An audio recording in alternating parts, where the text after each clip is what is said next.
पुष्पा का रोल लिया, पुष्पा माने झाट, माने कोई नहीं समझते। पार्ट 2 आना चाहिए। पार्ट 2 लिख दिया भैया। पार्ट तो दोस्तों एक बार फिर से आ चुके हैं भोजपुरी के दबंग सुपरस्टार खेसारी लाल यादव का मूवी डांस के बारे में।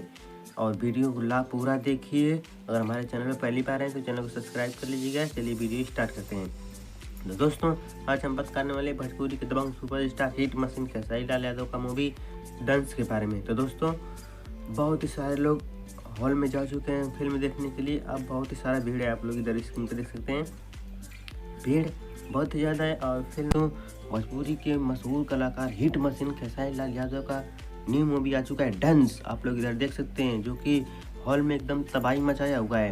तो दोस्तों आप सभी को करना चाहिए, आप सभी जाइए हॉल में और फिल्म देखिए और बताइए कैसा रहा फिल्म।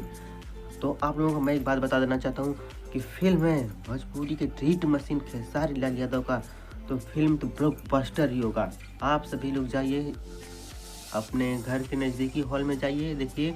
और जहाँ कुछ लोग मूवी देखने गए हैं भी कैसा रहा, बहुत ज़्यादा भीड़ है। मैं आप लोगों को उनसे रूबरू कराता हूँ फिल्म कैसा रहा। चलिए दोस्तों कैसा लगा फिल्म? अरे फिल्म बहुत ही अच्छी फिल्म है और इसमें जो कहानी दिखाया गया है एकदम माइंड ब्लोइंग है। पुष्पा से भी बढ़िया पुष्पा का रोल लिया, पुष्पा माने झाट, पुष्पा माने कोई नहीं समझते। पार्ट 2 आना चाहिए। पार्ट 2 लिख दिया भैया। पार्ट